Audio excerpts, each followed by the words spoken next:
Hello, everyone. Hope you all are doing great and you are able to understand the lectures that we are covering up, the topics that we are covering, the concepts, the basic the basic definitions that we are looking up to. So I hope that is making sense to you. Today we will be continuing with the chapter number 4, class 9th geography, chapter number 4, that is your climate. We started climate in the previous lecture, whereby we just began understanding the basic things, whereby we developed an understanding of the difference between climate and weather. That climate and weather are two different concepts. There are two different aspects. ये दोनों same नहीं होते हैं. There is a difference between climate and weather. Weather एक particular समय, एक particular time की condition होती है. वहीं अगर हम climate के बारे में बात करते हैं, so climate refers to the sum total of the weather conditions and variations over a very long period of time. Say that period of time, that study time period can be of 30 years. इतने लंबे समय तक हम जब weather conditions को record करते हैं, study करते हैं, we come to know the climate of that particular place, right? Then we get ourselves acknowledged with the elements of weather and climate. Weather and climate के क्या क्या elements थे? That is your temperature, we had atmospheric pressure, wind, humidity and precipitation, right? In sub elements को study करना is very important wherever you are living, in any sort of environment you are living. They are all interconnected, they are all interlinked, right? So आप किसी भी environment में रहें, आप किसी भी जगह रह रहे हैं, you are living in any place, any state, any town, any village, all these things actually matter. And the elements of weather and climate, they are both same. Then we understood what is the meaning of the word monsoon. हमने monsoon word का meaning समझा था.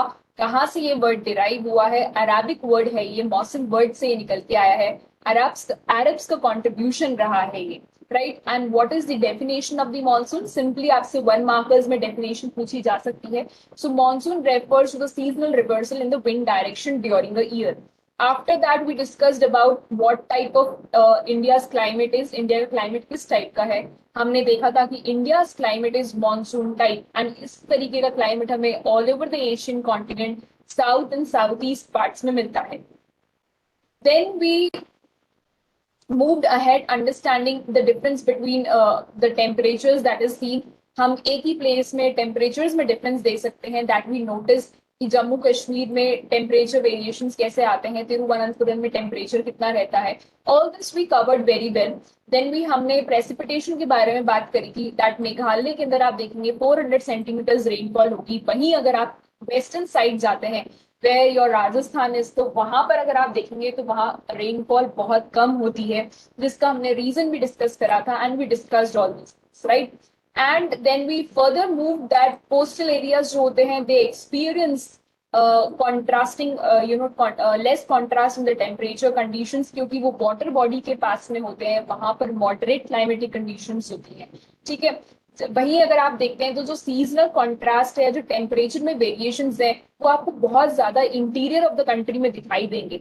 जो coastal areas है वहां पर आपको इतना ज्यादा टेम्परेचर में वेरिएशंस नहीं मिलते हैं. Then we came understanding the climatic controls. हमने climatic controls स्टार्ट करे थे और climatic controls में हमने देखा था कि 6 climatic controls हैं आपके. कौन कौन से 6 climatic controls थे? That we just have a looked on. That is your latitude, altitude, pressure and wind system. Then distance from the sea, ocean currents and the relief features. These were your 6 climatic controls and we did 2. ठीक है, हमने 2 करे थे, latitude and altitude. I hope latitude and altitude are clear to you. We studied that because of the curvature of the earth, the amount of solar energy received varies according to latitude. जिस तरीके का हमारी अर्थ का curvature है और जो हमारे latitudes हैं उस पर डिपेंड करता है कि सोलर एनर्जी कैसे रिसीव करी जा रही है. अगर आप इक्वेटर की बात करते हैं तो इक्वेटर पर सोलर एनर्जी डायरेक्ट रिसीव होती है, वर्टिकल सन रेज होती है. वहीं अगर हम पोल्स तक जाते हैं तो सोलर एनर्जी आपकी रिड्यूस हो जाती है, ठीक है। Then we understood the altitude also. Altitude में हमने देखा था कि जैसे जैसे हम ऊपर जाते जाते हैं, as soon as we move to a height from the plain surface, अगर हम प्लेन सरफेस से ऊपर की तरफ जाते हैं तो टेम्परेचर जो है वो आपके कम होने लगते हैं, temperature decreases, cools down, right? So as one goes from the surface of the earth to higher altitude, the atmosphere becomes less dense and temperature decreases. Temperature यहाँ पर आपकी decrease हो जाता है. The hills are therefore cooler during the summers, and we discussed that is why आपके summer breaks में many of the people visit the hilly region, hill stations visit करते हैं, क्योंकि वहाँ उस समय cool temperatures आपको मिलते हैं, cool weather condition मिलती है, right? I hope यहाँ तक आपको clear हो गया होगा. Now today we'll be doing the rest of the climatic controls.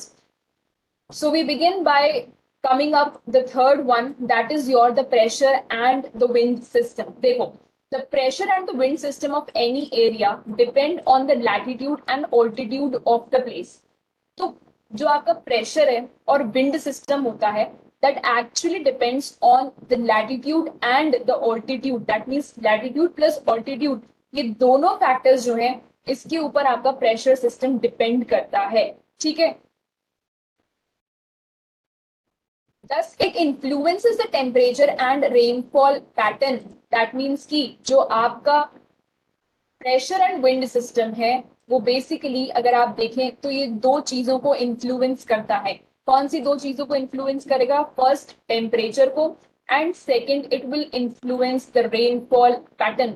Okay, so pressure and wind system, pressure and the wind system of any area, किसी भी एरिया का अगर प्रेशर और विंड सिस्टम की हम स्टडी करते हैं, so that completely depends on, depend किस पे करेगा? लैटिट्यूड और ऑल्टीट्यूड पर.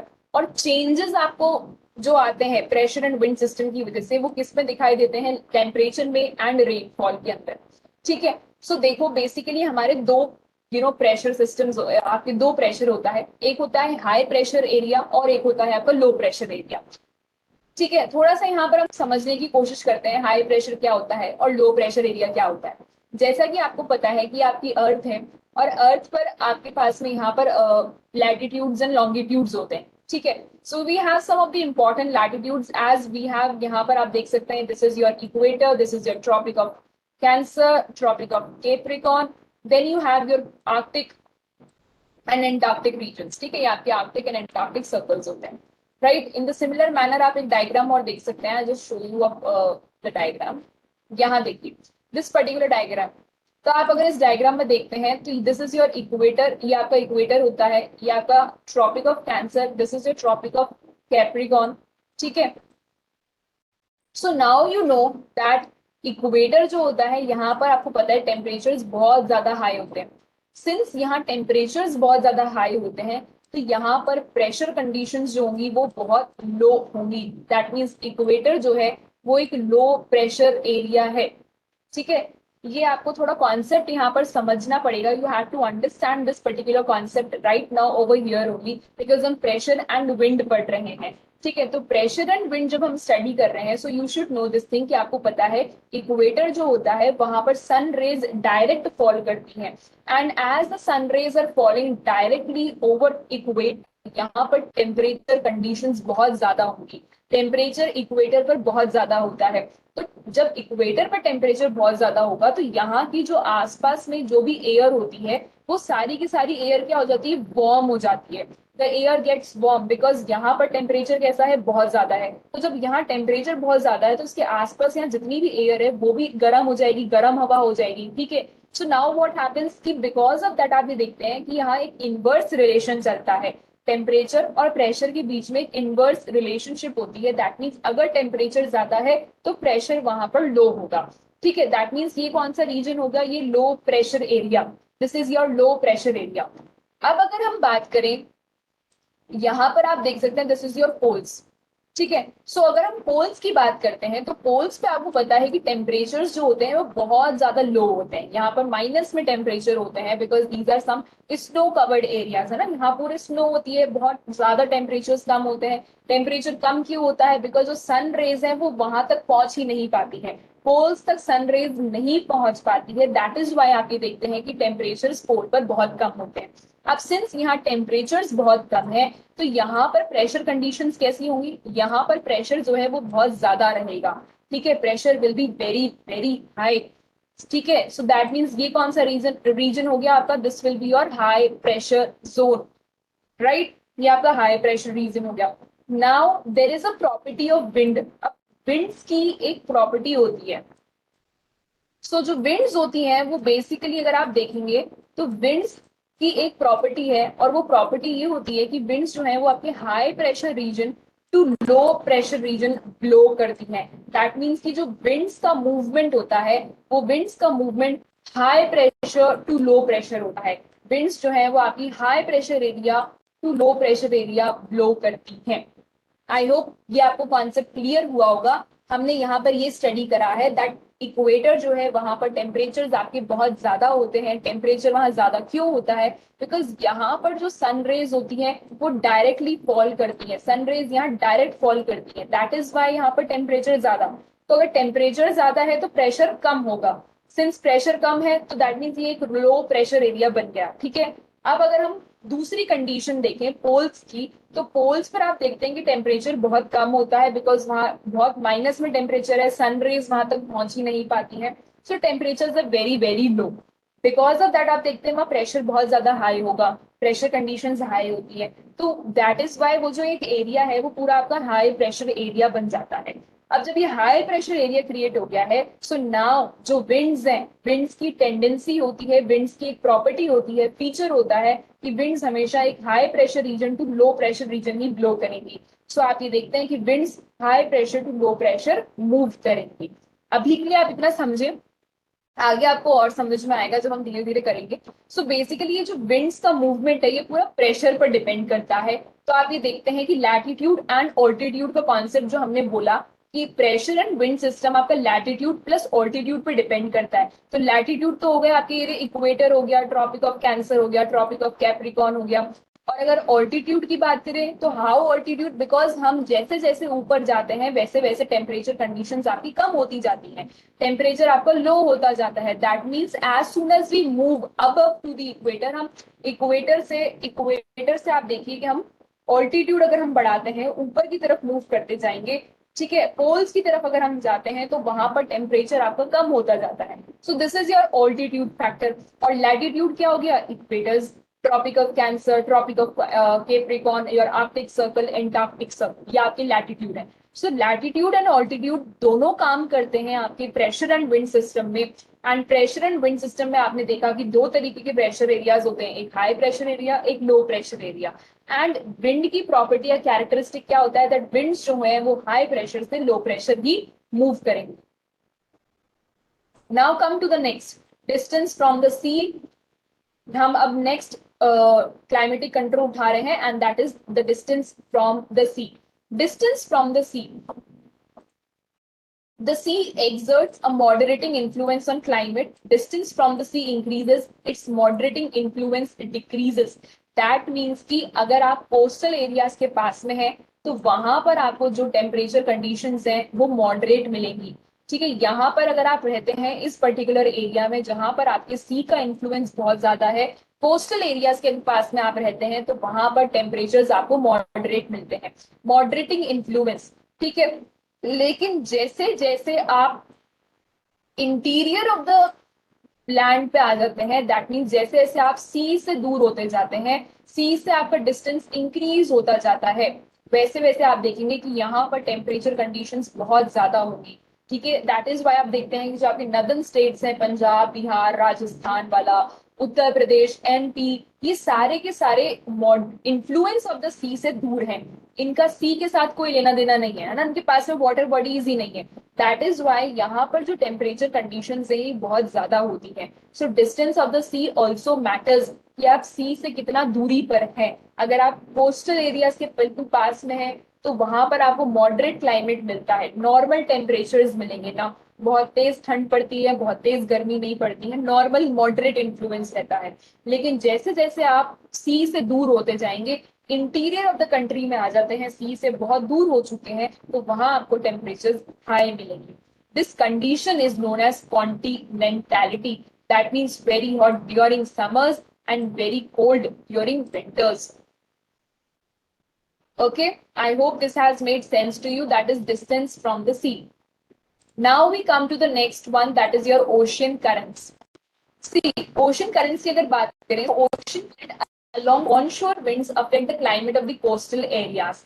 Coastal areas का जो climate होता है वो बहुत ज्यादा affect होता है because of the ocean currents. ठीक है, for example, any coastal area with warm और cold current, that means कि जो आपकी ocean currents होती हैं वो दो टाइप की होती हैं. कौन कौन सी current होती है? दो टाइप की. एक होती है आपकी warm current और एक होती है आपकी cold current. ठीक है, वार्म करंट यानी कि गर्म और कोल्ड यानी कि ठंडा. So for example, any coastal area with the warm or the cold current flowing past it will be warmed or cooled if the winds are on shore.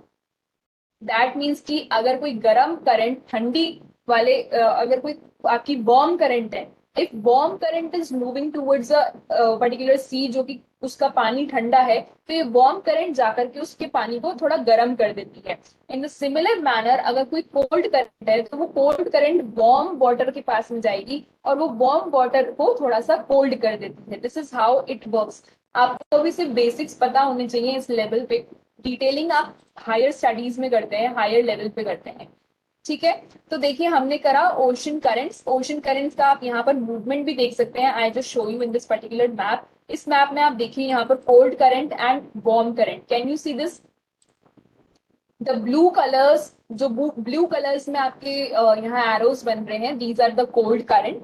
और जो रेड कलर में आपको दिख रहे हैं ये वार्म करंट्स हैं. So you can see कि देखो यहाँ से ये देखो आपकी ये क्या है, कोल्ड करंट जा रही है और ये यहाँ पर आप देखते हैं कि थोड़ा पानी गर्म है तो इस वाटर को ये क्या करेगी, थोड़ा कोल्ड कर देती है.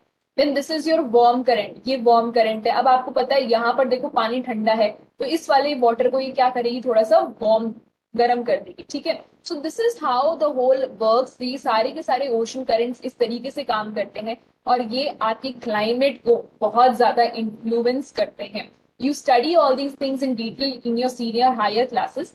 सो ओशन करंट्स क्या होती है? These are continuous, predictable, directional movement of sea water. That means कि ये जो करंट होती है ये एक पर्टिकुलर स्पेसिफिक डायरेक्शन में ही मूव करते हैं. ये पानी का मूवमेंट होता है, ये वाटर की स्ट्रीम्स का मूवमेंट होता है, लेकिन ये जो मूवमेंट है ये एक पर्टिकुलर डायरेक्शन में होता है. The movement is in specific direction. It is a massive movement of ocean water that is caused by and influenced by various forces. Ocean currents आपकी दो टाइप की होती है, cold current and warm current. Cold current it brings cold water into warm water areas. ऐसे areas जहां पर पानी थोड़ा गर्म होता है. गर्म क्यों होगा पानी? देखिए यहाँ पर अगर आप देखते हैं, सो ये आपका इक्वेटर वाला रीजन है. This is your equator actually, है ना. ये आपको इक्वेटोरियल रीजन है तो यहाँ पर सीधी सी बात है टेम्परेचर हाई रहते हैं. सो वाटर कंडीशन, जो वाटर है वो भी थोड़ा सा आपको वार्म मिलेगा. दैट इज वाई जो कोल्ड करंट्स आती है नीचे से, आपके यहाँ देखो आपके एंटार्क्टिक रीजन से जो कोल्ड करंट्स आएंगी ये आपका ठंडा पानी लेकर के आती हैं और यहाँ थोड़ा सा इसको वाटर को वार्म कर देती हैं. सो टू टाइप की करंट्स होती हैं, cold current and warm current. ठीक है, अब आपको यहाँ पर इतना बेसिक ही कंप्लीट अंडरस्टैंड करना है, ज्यादा आपको डिटेल्स में नहीं जाना है because right now it is like very basic to you. Now we come to the next factor, that is your relief. It is very simple and easy. Finally, we see that relief also plays a major role in determining the climate of a place. Relief क्या होता है? Relief basically is all the physical features that we have studied in our chapter number 2. वो सारे physical features जो हमने chapter 2 में पढ़े हैं, आपके mountains, plateaus, all those things, plain region. So अगर आप देखें तो high mountain act as barrier for cold or hot winds. That means कि जो आपके माउंटेन्स होते हैं वो एक बैरियर की तरह एक्ट करते हैं. ठीक है, फॉर कोल्ड और hot winds. They may also cause precipitation if they are high enough and they lie in the path of rain bearing winds. Also आपको ये मैंने पहले भी बताया है कि जो रेन बियरिंग विंड्स होती हैं, जो मॉइस्चर लेकर के आती हैं अपने साथ में, जो कि बारिश करने वाली होती हैं, तो वो बारिश कैसे करती हैं? दे कम और अगर माउंटेन की हाइट इतनी लंबी है, अगर माउंटेन इतना ऊंचा है आपका, तो जो विंड्स आ रही हैं, अगर वो इस विंड्स आकर माउंटेन से टकराती हैं तो वो यहाँ पर बारिश करेंगी। इस तरफ पूरे में बारिश होगी, उस साइड बारिश नहीं होगी, क्योंकि विंड्स जो है वो आपकी यहाँ टकराई हैं, वहां नहीं टकराई है। ठीक है, अदर पे विंड्स का कोई इफेक्ट नहीं पड़ा है। सो रेनफॉल जो होगी वो सिर्फ इसी साइड होगी, उस साइड नहीं होगी। ठीक है, so this will be the area जहां पर आप देखेंगे कि रेनफॉल होती है। The levered side of the mountain remains relatively dry, that means ये जो है ये आपका लीवर्ड साइड हो गया। I explain you right now, winds are coming over here, winds आपकी आ रही हैं, these are the moisture laden winds and they come and they actually strike the mountain, ये आकर के माउंटेन से स्ट्राइक करती हैं। और क्योंकि माउंटेन के सिर्फ इस साइड पर स्ट्राइक कर रही है तो यहीं पर ही बारिश होगी। माउंटेन की ये उस साइड पर स्ट्राइक नहीं करी गई है, यहाँ पर स्ट्राइक नहीं करी है विंड्स, दैट इज वाई ये आपका लीवर्ड साइड कहलाता है। ये ड्राई रहेगा क्योंकि यहाँ पर बारिश नहीं हुई है। Clear? So this is how your relief also play a very important role in influencing the climate, है ना? क्योंकि अगर बारिश होगी तो आपको पता है कैसे वेदर कंडीशंस में चेंज आता है, right? So these are all the climatic controls जो कि आपके क्लाइमेट को कंट्रोल करते हैं, इन्फ्लुएंस करते हैं, इफेक्ट करते हैं, and how they change the temperature and the rainfall pattern also. So हमने क्या क्या यहाँ पर देखा है? हमने लैटिट्यूड देखा, then we studied about altitude, then pressure and the wind system of any area, distance from the sea, ocean currents, and the last that we did is relief. Clear? So these are your climatic controls. ये आपके सारे क्या हुए? Climatic controls हुए। I hope ये आपको समझ में आ गए होंगे। Now we are moving further ahead to a new topic whereby आपके क्लाइमेटिक कंट्रोल्स जो अभी हमने पढ़े हैं, ये हमने जनरल पढ़े हैं। अब हम इनको देखेंगे कि हमारी कंट्री में कैसे इम्पैक्ट करते हैं। So now we will be studying about our country, हम हमारी कंट्री के बारे में पढ़ेंगे, how these factors affect India climate, India के क्लाइमेट को ये फैक्टर्स कैसे अफेक्ट करते हैं। So first is your latitude. Latitude पहला क्या आ रहा है आपका, यहाँ पर देखो लैटिट्यूड आता है। The Tropic of Cancer passes through the middle of the country from Run of Kutch in the west to Mizoram in the east. आपको पता है ट्रॉपिक ऑफ कैंसर हमारी कंट्री के बिल्कुल सेंटर में से निकलता है। ये मैंने आपको ऑलरेडी बताया है जब हम इंडिया साइज एंड लोकेशन की स्टडी कर रहे थे। As we know that Tropic of Cancer passes from our country in the centre, centre से निकलता है। ठीक है, that is your Rann of Kutch. यहाँ पर आपका रन ऑफ कच्छ आता है and it goes till Mizoram. यहां से लेके आप देखेंगे कि मिजोरम तक जाता है। ठीक है, the next line says almost half of the country laying south of the Tropic of Cancer belongs to the tropical area. That means कि यहां पर अगर आप देखें मैप में, so the line is saying to you कि आपका जो ट्रॉपिक ऑफ कैंसर है वो बेसिकली कुछ ऐसे यहां से पास हो रहा है और ये मिजोरम तक जाता है। ठीक है, मिजोरम तक एक्सटेंड कर रहा है। सो ट्रॉपिक ऑफ कैंसर के जो साउथ इंडिया वाला पोर्शन है, ये जो आपको पूरा साउथ वाला पार्ट है, ये आपका ट्रॉपिकल जोन में आता है। कौन से जोन में आता है? Tropical zone. ठीक है, why is it coming in the tropical zone? अभी आपको रीजन बताते हैं। All the remaining area north of the tropic lies in the subtropics. That means कि यहाँ से अभी आप इतना समझ रहे हैं कि आपका ये ट्रॉपिक ऑफ कैंसर निकल रहा है, और ट्रॉपिक ऑफ कैंसर के साउथ में अगर आप देखेंगे तो ट्रॉपिक ऑफ कैंसर के साउथ में जो आपका इंडिया है that actually lies in the tropical region. ये कौन से ट्रॉपिक उसमें आएगा? ये आपका ट्रॉपिकल रीजन में आ जाएगा। ठीक है, और अगर आप देखते हैं north India, Tropic of Cancer के जो नॉर्थ में आ रहा है that is your north India. So north India की अगर बात करते हैं तो आपको पूरा का पूरा नॉर्थ इंडिया का जो रीजन है वो आपका आता है सब ट्रॉपिकल जोन में, सब ट्रॉपिकल जोन में। ना why are we calling it as tropical and सब ट्रॉपिकल? क्यों बोल रहे हैं हम इसको ट्रॉपिकल एंड सब ट्रॉपिकल, वो हम आगे समझते हैं। देखो, I show you the diagram and you will be able to understand it that. See, आपने आपकी प्रीवियस क्लासेस में आप ये पढ़ के आए हैं दैट हमारे अर्थ सरफेस पर कुछ प्रेशर बेल्ट्स होती हैं, कुछ एरियाज होते हैं। ठीक है, सो एज यू नो कि ये आपका इक्वेटर है, this is your equator, this is your tropic of cancer. अभी हम जो बात कर रहे हैं वो बात कर रहे हैं हम ट्रॉपिक ऑफ कैंसर की, ठीक है। And we also know that ये जो आपका इक्वेटर है ये आपके ग्लोब को दो पार्ट में डिवाइड कर देता है, that is your northern hemisphere and the southern hemisphere, right. Also हमें ये पता है कि हमारी कंट्री जो है वो कहाँ लाई करती है, हमारी कंट्री लाई करती है बेसिकली, अगर आप देखेंगे तो हमारी कंट्री लाई करती है नॉर्दर्न हेमिस्फीयर में, ठीक है। यू कैन सी हो गई, यहाँ पर आपकी कंट्री लाई करती है, दिस इज योर कंट्री, यहाँ पर आपकी कंट्री लाई करती है, दैट मीन्स ये नॉर्दर्न हेमिस्फीयर में आती है। तो नॉर्दर्न हेमिस्फीयर में आप देखिए कि ये आपका कौन सा रीजन हुआ, ये इक्वेटर का रीजन हुआ, this is your equator region, ठीक है। इक्वेटर के ऊपर कौन सा आ रहा है, आपका ट्रॉपिक ऑफ कैंसर आ रहा है, राइट। सो आप देखें कि ये जो पूरा रीजन कहलाता है ये आपका कहलाता है equatorial belt, this is called as equatorial belt. Then you have your tropical belts, ठीक है। फिर आपके टेम्परेट रीजन आता है and then you have the polar reason.